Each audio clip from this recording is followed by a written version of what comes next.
আচ্ছা মেম সাহেব, এই যে দুই হুজুর গড়াগড়ি যাচ্ছেন, এরা দুজনেই তো আপনার পানি প্রার্থী। আপনি কোন ভাগ্যবানটিকে বরণ করবেন? সে একটি সমস্যা বটে। আমি এখনো মনস্থিরই করতে পারিনি। কখনো মনে হয় টিমি উপযুক্ত পাত্র, বেশ লম্বা সুপুরুষ, আমাকে ভালোবাসে খুব, কিন্তু মদ খেলেই ওর মেজাজ খারাপ হয়ে যায়। আর ওই ব্লটও যদিও বেঁচে মোটা আর একটু বয়সও হয়েছে, কিন্তু আমার অত্যন্ত বাধ্য আর নরম মন, একটু মদ খেলেই কেঁদে ফেলে। বড় মুশকিলে পড়েছি, দুজনেই নাচন বান্দা। যা হোক, এখনো ক ঘন্টা সময় পাওয়া যাবে, হাওড়া পৌঁছবার আগেই স্থির করে ফেলবো। আচ্ছা চ্যাটার্জি, তুমি বলো না, এদের মধ্যে কাকে বিয়ে করা উচিত?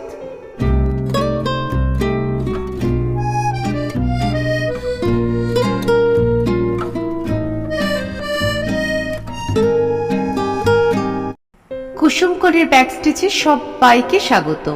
শুক্রবার, তাই কথা মতন আমি সহেলি আপনাদের গল্প শোনাতে চলে এসেছি। আজকে কিন্তু আমরা জমিয়ে একটু হাসি মজা আড্ডা দেব। আজ শোনাবো পরশুরাম রচিত হাসির গল্প স্বয়ংবরা। আপনারা শুনছেন কুসুমকলির ব্যাকস্টেজ, আর আমি সহেলি আজকে আপনাদের শোনাচ্ছি পরশুরাম রচিত হাসির গল্প স্বয়ংবরা। চাটুজ্জে মশাই পাঁজি দেখে বললেন, রাত্রি ৯টা ৫৭ গটে অম্বুবাচী নিবৃত্তি, তার আগে এই বৃষ্টি থামবে না, এখন তো সবে সন্ধে। বিনোদ উকিল বললেন, তাই তো, বাসায় ফেরা যায় কি করে? গৃহস্বামী বংশলোচন বাবু বললেন, বৃষ্টি থামলে সে চিন্তা করো, আপাতত এখানেই খাওয়া দাওয়ার ব্যবস্থা হোক। উদো, বলে আয় তো বাড়ির ভেতর। চাটুজ্জে বললেন, মসুর ডালের খিচুড়ি আর ইলিশ মাছ ভাজা। বিনোদবাবু তাকিয়াটা টেনে নিয়ে বললেন, তা তো হলো, কিন্তু ততক্ষণ সময় কাটে কিসে? চাটুজ্জে মশাই, একটা গল্প বলুন না। চাটুজ্জে ক্ষণকাল চিন্তা করে বললেন, ৮ বছর মুঙ্গেরে থাকতে আমি এক বাঘিনীর পাল্লায় পড়েছিলুম। বিনোদবাবু বাধা দিয়ে বললেন, দোহাই চাটুজ্জে মশাই, বাঘের গল্প আর নয়। চাটুজ্জে একটু ক্ষুণ্ণ হয়ে বললেন, তবে কিসের কথা বলবো, ভূতের না সাপের? এই বর্ষায় বাঘ ভূত সাপ সমস্ত অচল, একটি মোলায়েম দেখে প্রেমের গল্প বলুন না। দেখো, গল্প আমি বলি না, যা বলি সমস্ত নিছক সত্য কথা। বেশ তো, একটি না হয় নিছক সত্য প্রেমের কথাই বলুন। নগেন বলল, তবেই হয়েছে। চাটুজ্জে মশাই প্রেমের কথা বলবেন। বয়স কত হলো চাটুজ্জে মেশার? আর কটা দাঁত বাকি আছে? কেন, প্রেম কি চিবিয়ে খাবার জিনিস? ওরে গর্দব, তাতে প্রেম হয় না, প্রেম হয় মনে। নগেন বলল, মন তো শুকিয়ে আমসি হয়ে গেছে, প্রেমের আপনি জানেন কি? সব ভুলে মেরে দিয়েছেন। প্রেমের কথা বলবে তরুণরা। কি বলিস উদয়? তরুণ কিরে বাবু? সোজা বাংলায় বলো চ্যাংড়া। ৩ কুড়ি বয়স হলো, কেদার চ্যাটার্জি প্রেমের কথা জানে না, জানে যত হ্যাংলা চ্যাংড়ার দল। বিনোদ বাবু বললেন, আহা, কেন ব্রাহ্মণটাকে চটাও, শোনোই না ব্যাপারটা। চাটুজ্জে বললেন, বর্ণে শ্রেষ্ঠ হলেন ব্রাহ্মণ, দর্শন বলো, কাব্য বলো, প্রেমতত্ত্ব বলো, সমস্ত বেরিয়েছে ব্রাহ্মণের মাথা থেকে, আর ব্রাহ্মণের শ্রেষ্ঠ হলেন চাটুজ্জে, যথা বঙ্কিম চাটুজ্জে, শরৎ চাটুজ্জে, আর এই কেদার চাটুজ্জে। কেন বলবো না? তোমাদের ভয় করবো নাকি? যাক যাক, আপনি আরম্ভ করুন। চাটুজ্জে মশাই আরম্ভ করলেন। ৮ বছরের ঘটনা, আমি এক অপরূপ সুন্দরী নারীর পাল্লায় পড়েছিলুম। নগেন বলল, এই যে বলছিলেন বাঘিনীর পাল্লায়? বিনোদ বললেন, একই কথা। চাটুজ্জে বললেন, ওরে মুখ্য, বাঘিনীর পাল্লায় পড়েছিল মুঙ্গেরে, আর এই নারীর ব্যাপার ঘটেছিল পাঞ্জাব মেলে টুন্ডলার এদিকে। যাক, ঘটনাটা শোনো। গেল বছর মাঘ মাসে চরণকস বললে তার ছোট মেয়েটিকে টুনলায় রেখে আসতে। জামাই সেখানেই কর্ম করে কিনা, সুবিধেই হলো। পরের পয়সায় সেকেন্ড ক্লাসে ভ্রমণ, আবার ফেরবার পথে একদিন কাশিবাসও হবে। মেয়েটাকে তো নির্বিবাদে পৌঁছে দিল। ফিরবার সময় টুন্ডলা স্টেশনে দেখি গাড়িতে তিলার্ধ জায়গা নেই। আগ্রার ফেরত একপাল মার্কিন ভবপুরে সমস্ত ফার্স্ট সেকেন্ড ক্লাসের বেঞ্চি দখল করে আছে। ভাগ্যিস আমার জামাই রেলের ডাক্তার, তাই গার্ডকে বলে কয়ে আমায় একটা ফার্স্ট ক্লাসে ঠেলে তুলে দিলে। গাড়িও তখনই ছাড়লো। তখন ওই সকাল 7টা হবে, কিন্তু কুয়াশার চারিদিকে আচ্ছন্ন। গাড়ির মধ্যে সমস্ত ঝাপসা। কিছুক্ষণ ধাঁধা লেগে চুপটি করে দাঁড়িয়ে রইল। তারপর ক্রমে ক্রমে কামরার ভেতরটা ফুটে উঠল। দেখেই চক্ষু স্থির। ও ধারের বেঞ্চিতে একটা অসুরের মতন আখাম্বা ঢ্যাঙা সাহেব চিৎপাত হয়ে চোখ বুজে হাঁ করে শুয়ে আছে, আর মাঝে মাঝে বিড়বিড় করে কি বলছে। দু বেঞ্চির মাঝে মেঝের উপর আর একটা বেটে মোটা সাহেব মুখ গুজে ঘুমোচ্ছে। তার মাথার কাছে একটি খালি বোতল গড়াগড়ি খাচ্ছে। এধারের বেঞ্চিতে কেউ নেই, কিন্তু তাতে দামি বিছানা পাতা, তার উপর একটা অদ্ভুত পোশাক, বোধহয় ভাল্লুকের চামড়ার, আর নানা রকম জিনিসপত্র ছড়ানো রয়েছে। গাড়ি চলছে, পালাবারও উপায় নেই। বেঞ্চের শেষ থেকে একটা চেয়ারের মতন জায়গা ছিল, তাইতে বসে দুর্গা নাম জপতে লাগলো। কোনো গতিকে সময় কাটতে লাগলো। সাহেব দুটো শুয়েই রইল। আমারও একটু একটু করে মনে সাহস এলো। হঠাৎ বাথরুমের দরজা খুলে বেরিয়ে এলো এক অপরূপ মূর্তি। দূর থেকে বিস্তর মেম সাহেব দেখেছি, কিন্তু এমন সামনাসামনি দেখবার সুযোগ কখনো ঘটেনি।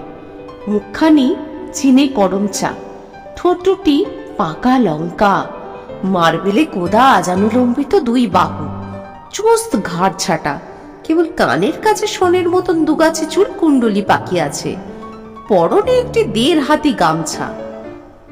বিনোদবাবু বললেন, গামছা নয় চাটুজ্জে মশাই, ওকে বলে স্কার্ট।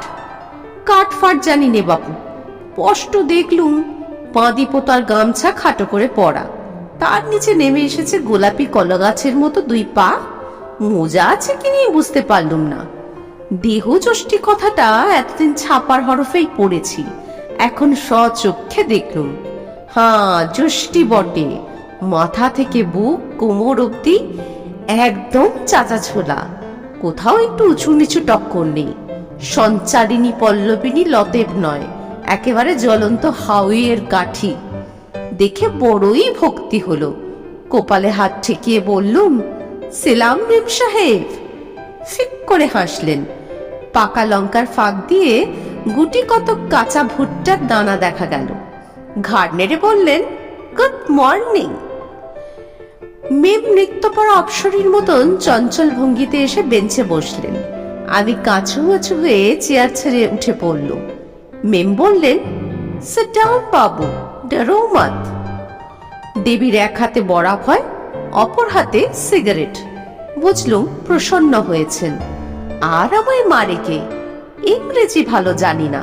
হিন্দি ইংরেজি মিশিয়ে নিবেদন করল, নিতান্ত স্থান না পেয়ে এই অনধিকার প্রবেশ করেছি, অবশ্য গার্ডের হুকুম নিয়ে। মেম সাহেব যেন কসুর মাফ করেন। মেম আবার অভয় দিলেন। আমিও ফের বসে পড়লুম, কিন্তু নিস্তার নেই। মেম সাহেব আমার পাশে বসে একটু দাঁত বার করে আমাকে এক দৃষ্টিতে নিরীক্ষণ করতে লাগলেন। এই কেদার চাটুজ্জেকে সাপে তাড়া করেছে, বাঘে পেছু নিয়েছে, ভূতে ভয়ও দেখিয়েছে, হনুমানে দাঁত খিচিয়েছে, পুলিশ কোর্টের উকিলও জেরা করেছে, কিন্তু এমন দুরবস্থা কখনো ঘটেনি। 60 বছর বয়স, রংটি উজ্জ্বল শ্যাম বলা চলে না, 5 দিন খৌরি হয়নি, মুখে যেন কদম ফুল। কিন্তু এই সমস্ত বাধা ভেদ করে লজ্জা এসে আমায় আকর্ণ বেগনি করে দিলে। থাকতে না পেরে বললুম, মেম সাব क्या देखता? মেম হো হো করে হেসে বললেন, কুছ নেই, নো অফেন্স। তুম কোন হ্যায় বাবু? আমায় আত্মমর্যাদায় ঘা পড়ল। আমি কি সব না চিড়িয়াখানার জন্তু? বুক চিতিয়ে মাথা খাড়া করে বললুম, I Kedar Chatterjee, no zoo garden.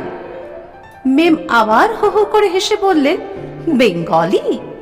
আমি সগর্বে উত্তর দিলাম, yes sir, high caste Bengali Brahmin. পৈতিটা টেনে বার করে বললুম, সি আপ কোন হ্যায় ম্যাডাম? বিনোদবাবু বললেন, ছি চাটুজ্জে মশাই, মেয়ের পরিচয় জিজ্ঞাসা করলেন? ওটা যে এটিকেটে বারণ। কেন করবো না? মেম যখন আমার পরিচয় নিলে তখন আমি বা ছাড়বো কেন? মেম মোটেই রাগ করলেন না, জানালেন তার নাম জন জিল্টার, নিবাস আমেরিকা, এদেশে এর পূর্বেও কবার এসছিলেন।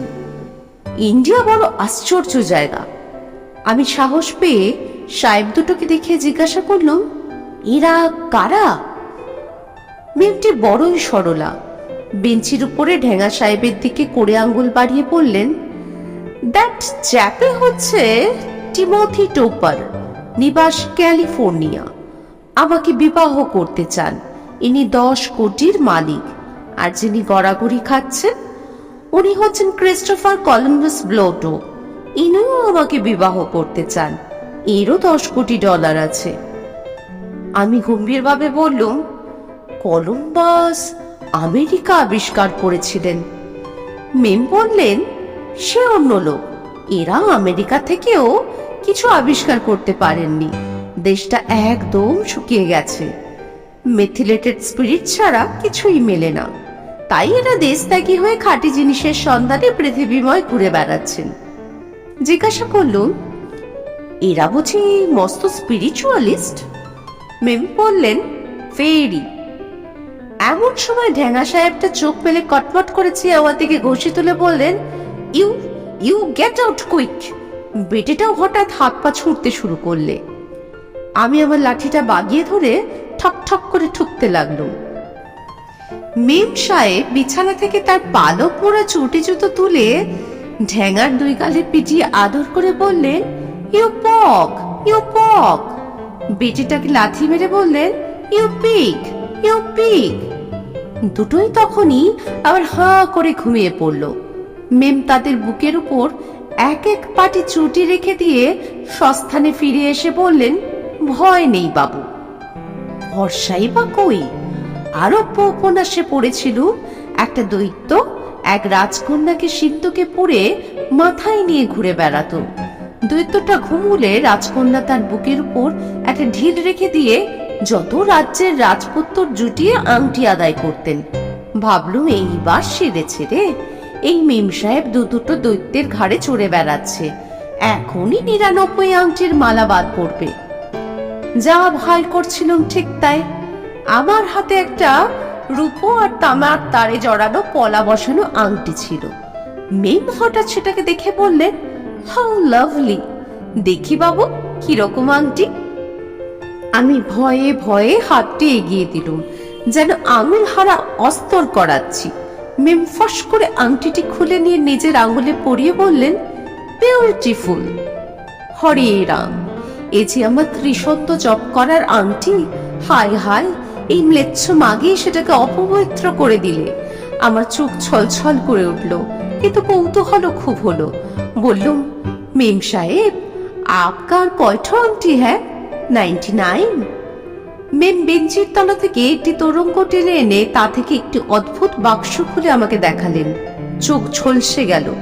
দিরাজের পর দিরাজ, কোনোটায় গলার হার, কোনোটায় কানের দুল, কোনোটায় আর কিছু। একটা আংটি ট্রে, তাতে 20-25টা হবে। আমার সামনে ধরে বললে, যেটা খুশি নাও বাবু। আমি বললাম, সে কি কথা? আমার আংটির দাম মোটে 9 শিকে। আমি ওটা আপনাকে প্রেজেন্ট করলুম, সাবধানে রাখবেন, ভেরি হোলি আংটি। মেম বললেন, ইউ ওল্ড ডিয়ার, কিন্তু তোমার উপহার যদি আমি নিই, আমার উপহারও তোমাকে ফেরত দেওয়ার উচিত নয়। এই বলে একটা চুনির আংটি আমার আঙুলে পরিয়ে দিলেন। বললুম, থ্যাংক ইউ মেম সাহেব, আমি আপনার গোলাম, ফরগেট মি নট। মনে মনে বললুম, ভয় নেই ব্রাহ্মণী, এই আংটি তোমার জন্যই রইল। ট্রেন ইটাওয়ায় এসে পৌঁছলো।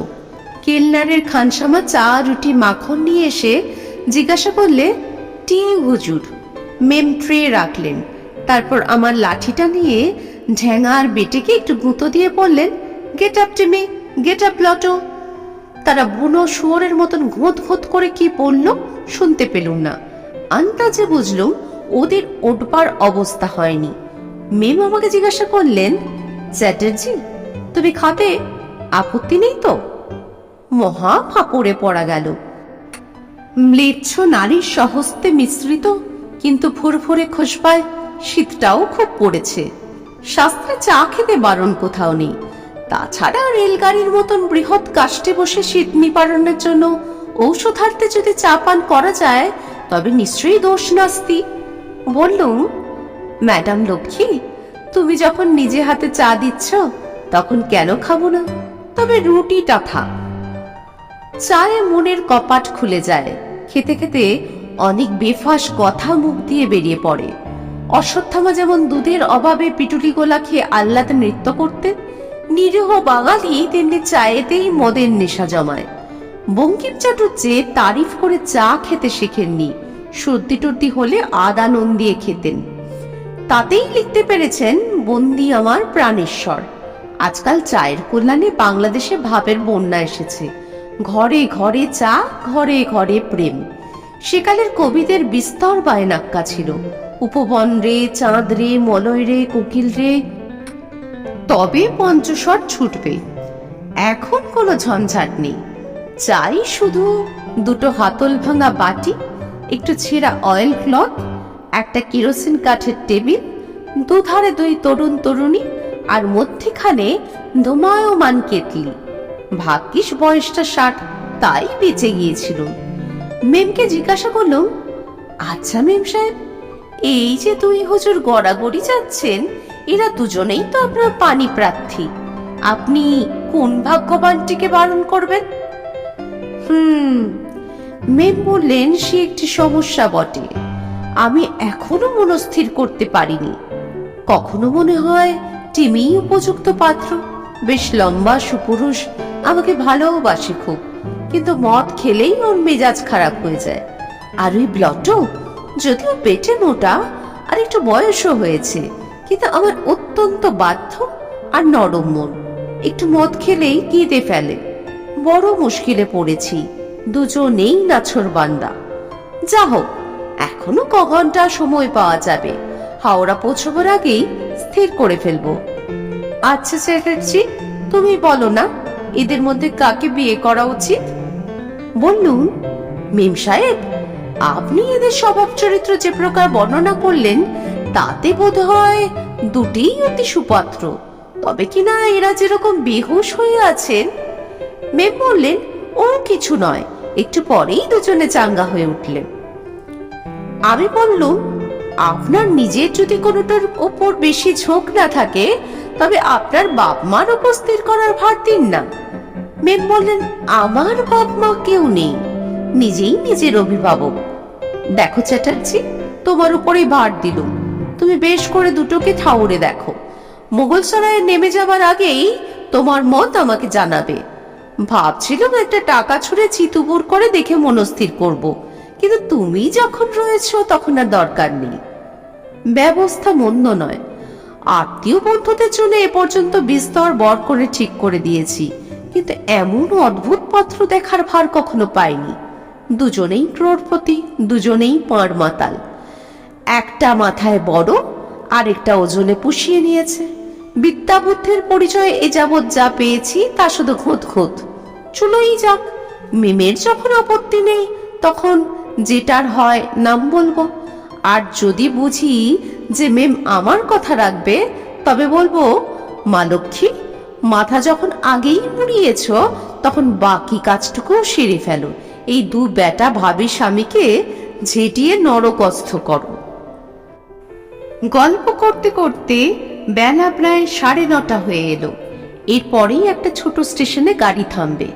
সেই অবসরে সাহেব মেমরা হাজরি খেতে খানা কামরায় যাবে। এতক্ষণ ঠাউর হয়নি। এখন দেখতে পেলুম চা খেয়ে মেমের ঠোঁট ফ্যাকাশে হয়ে গেছে। বুঝলুম রংটি কাঁচা। মেম একটি সোনার কৌটো খুললেন। তা থেকে বেরুলো একটি ছোট আরশি, একটি লাল বাতি, একটি পাউডারের পুটুলি। লাল বাতি ঠোঁটে ঘষে নাকে একটু পাউডার লাগিয়ে মুখখানি মেরামত করে নিলেন। গাড়ি থামলো। মেম বললেন, চ্যাটার্জি, আমি ব্রেকফাস্ট খেতে চললুম। টিমি আর ব্লটো রইল। এদের দিকে একটু নজর রেখো, যেন জেগে উঠে মারামারি না করে। যদি সামলাতে না পারো তবে শেকল টেনো। আহা, কি সোজা কাজই না দিয়ে গেলেন। প্রায় 8 ঘন্টা পরে কানপুরে গাড়ি থামবে। তখন মেম আবার এই কামরায় ফিরে আসবেন। ততক্ষণ মরি আর কি। লাঠিটা বাগিয়ে নিয়ে ফের দুর্গা নাম জপ করতে লাগলো। ঢেঙ্গা সাহেবটা উঠে বসেছে। হাই তুললে, চোখ রগড়ালে, আঙুল মটকালে। আমার দিকে একবার কটমট করে চাইলে, কিন্তু কিছু বললে না। টলতে টলতে বাথরুমে গেল। তখন বেটিটা তরাং করে উঠে কোলা ব্যাঙের মতো থপ করে আমার পাশে এসে বসলো। আমি ভয়ে চেঁচাতে যাচ্ছিলাম, কিন্তু তার আগেই সে আমার হাতটা নেড়ে দিয়ে বললে, গুড মর্নিং স্যার, আমি হচ্ছি ক্রিস্টোফার কলম্বাস প্লুটো। আমি সাহস পেয়ে বললুম, সেলাম হুজুর। আমার $10 কোটি আছে। প্রতি মিনিটে আমার আয়। হুজুর দুনিয়ার মালিক তা আমি জানি। ব্লটো আমার বুকে আঙুল ঠেকিয়ে বলল, লক্ষ্মীর বাবু, আমি তোমাকে 5 টাকা বকশিস দেব। কেন হুজুর? মিস জিল্টারকে তোমায় রাজি করাতেই হবে। আমি তোমাদের সমস্ত কথা শুনেছি। তোমারই ওপর সমস্ত ভার। তুমি কন্যাকর্তা। ওই টিমোথি টোপার ও অতি পাজি লোক। ও সমস্ত সম্পত্তি আমার কাছে বাঁধা আছে। ও একটা পার মাতাল পপার। ওর সঙ্গে বিয়ে হলে মিস জিল্টার মনের দুঃখে মারা যাবেন। এই বলে ব্লটো ফুপিয়ে ফুপিয়ে কাঁদতে লাগলো। একটা বোতলে একটু তলানি পড়েছিল, সেটুকু খেয়ে বললে, বাবু, তুমি জন্মান্তর মানো? মানি বই কি। আমি আর জন্মেছিলাম একটি তৃষিত চাতক পক্ষী, আর এই মেম ছিল একটি রূপসী পান কৌড়ি। আমরা দুটিতে। এমন সময় বাথরুমের দরজা নড়ে উঠল। ব্লটো তাড়াতাড়ি আমাকে 5 আঙুল দেখিয়ে ইশারা করেই ফের নিজের জায়গায় শুয়ে নাক ডাকতে লাগলো। ঢেঙ্গা সাহেব, মেম যাকে টিমি বলে, ফিরে এসে নিজের বেঞ্চে গ্যাট হয়ে বসলো। তখন ব্লটো জেগে ওঠার ভান করে হাই তুললে, চোখ রগড়ালে, আমার দিকে একবার করুণ নয়নে চেয়ে বাথরুমে ঢুকলো। এবার টিমির পালা। ব্লটো সরে যেতেই সে কাছে এসে আমার হাতটা চেপে ধরলো। আমি আগে থাকতেই বললুম, গুড মর্নিং স্যার। টিমি আমার হাতটায় ভীষণ মোচড় দিলে। বললুম, উফ। টিমি বললে, তোমার হাড় গুঁড়ো করে দেব। ভয় ভয় বললুম, ইয়েস স্যার। তোমায় থেতলে জেলি বানাবো। Yes sir. মিস জোন জিল্টারকে আমি বিয়ে করবই। আমি সমস্ত শুনেছি। যদি আমার হয়ে তাকে না বলো তবে তোমাকে বাঁচতে হবে না। Yes sir, yes sir. আমার অগাধ সম্পত্তি, 5টা হোটেল, 10টা জাহাজ কোম্পানি, 25টা শুটকি শুয়োরের কারখানা। ব্লটোর কি আছে? একটা মদের চোরা ভাঁটি, তাও আমার টাকায়। ব্লটো একটা হতবাগা মাতাল বেটে বজ্জাপ। ব্লটো বোধহয় আড়ি পেতে সমস্ত শুনছিল। হঠাৎ কামরায় ছুটে ফিরে এসে ঘষি তুলে বললে, কে হতবাগা, কে মাতাল, কে বেটে বজ্জাপ? সকলেরই বিশ্বাস যে গান আর গালাগালি হিন্দিতেই ভালো রকম জমে। হিন্দি গালাগালির প্রসাদ গুণ খুব বেশি, তা স্বীকার করি। কিন্তু যদি নিছক আওয়াজ আর দাপট চাও তবে বিলেতি গাল শুনো, বিশেষ করে মার্কিনী গাল। এক একটি লঞ্চ যেন তোপ, কানের ভিতর দিয়ে মরমে বসে। ইংরেজি আমি ভালো জানি না, সব গালাগালির অর্থ বুঝতে পারিনি, কিন্তু তাতেই রসগ্রহণের কিছু মাত্র বাধা হয়নি। দেখলুম এক বিষয়ে সাহেবরা আমাদের চেয়ে দুর্বল। তারা বাক যুদ্ধ বেশিক্ষণ চালাতে পারে না। 2 মিনিট যেতে না যেতেই হাতাহাতি আরম্ভ হলো। আমি হতভম্ব হয়ে দেখতে লাগলুম। গাড়ি যখন কানপুরে এসে থামলো তা টের পাইনি। হন হন করে মেম সাহেব এসে পড়ল। এই গজকচ্ছপের লড়াই থামানো কি তার কাজ? বললে, Timmy dear, don't. Plato darling, don't, please please don't. কিছুই ফল হলো না। আমি বেগতিক দেখে গাড়ি থেকে নেমে ছুটলুম। ফার্স্ট সেকেন্ড ক্লাস সমস্ত খালি। ডাইনিং কারে সকলে তখনও খানা খাচ্ছে। কাকে বলি? ওই যে একটা সাদা ফ্ল্যানেলের প্যান্টালুন পরা সাহেব প্ল্যাটফর্মে পায়চারি করে শীষ দিচ্ছে। হন্তদন্ত হয়ে তাকে বলল, কাম স্যার, লেডির মহাবিপদ। সাহেব হুশ করে একটি জোর শীষ দিয়ে আমার সঙ্গে ছুটল। মেম তখন আমার লাঠিটা নিয়ে অপক্ষপাতে দুবেটাকেই পিটছিলেন, কিন্তু তাদের ভ্রুক্ষেপ নেই, সমানে ঝুটোপুটি করছে। আগন্তুক সাহেবটি মেমকে জিজ্ঞাসা করলেন, হ্যালো জোন, ব্যাপার কি? মেম তাড়াতাড়ি ব্যাপার বুঝিয়ে দিলেন। সাহেব টিমি আর ব্লটোকে থামাবার চেষ্টা করলেন, কিন্তু তারা তাকেই মারতে এলো। নতুন সাহেবের তখন হাত ছুটল। বাপ, কি খুশির বহর! টিভি ঠিকরে গিয়ে দরজায় মাথা ঢুকে পড়ে চতুর্দশ ভুবন অন্ধকার দেখতে লাগলো। ব্লটো কোঁক করে বেঞ্চের তলায় চিৎপাত হয়ে পড়ল, বিলকুল ঠান্ডা। একটু জিরিয়ে নিয়ে মেম আমার সঙ্গে নতুন সাহেবটির পরিচয় করিয়ে দিলে। ইনি বিখ্যাত মিস্টার বিল বাউন্ডার, খুব ভালো খুশি লড়তে পারেন। আর ইনি mister Chatterjee, very deer old friend. সাহেব আমার মুখখানা দেখে বলল, সাম উইয়ার্ড। মেম বললেন, থাকুক দাড়ি, ইনি অতি জ্ঞানী লোক। সাহেব আমার হাতটা খুব করে নেড়ে দিয়ে বললেন, হাউ টু ডু? বেশ শীত পড়েছে না? ধাঁ করে আমার মাথায় একটা মতলব এলো। মেম সাহেবকে চুপি চুপি বলল, দেখুন মিস জোন, অত গোলমালে কাজ কি? টিমি আর ব্লটো দুজনেই তো কাবু হয়ে পড়েছে। আমি বলি কি, আপনি বীর সাহেবকে বিয়ে করুন, খাসা লোক। মেম বললেন, রাইট। আমার এই কথা এতক্ষণ মনেই পড়েনি। আইসে বিল, আমার বিয়ে করবে? বিল বলল, রাদার। কে বলে আমি করব না? রাধা মাধব। সাহেব চাঁদটা ভারী বেহায়া। বিলকে বাধা দিয়ে বললুম, রসু সাহেব, এক্ষুনি ওসব কেন? আমি হচ্ছি ব্রাইট মাস্টার, কন্যা কর্তা। তোমার কুলশিলাকে জেনে নি, তারপর আমি মত দেব। বিল বললে, আমার ঠাকুরদা ছিলেন মুচি, আমার বাপও ছেলেবেলায় জুতো সেলাই করতেন। আমি বললাম, তাতে কোনো মর্যাদা কমে না। তোমার আয় কত?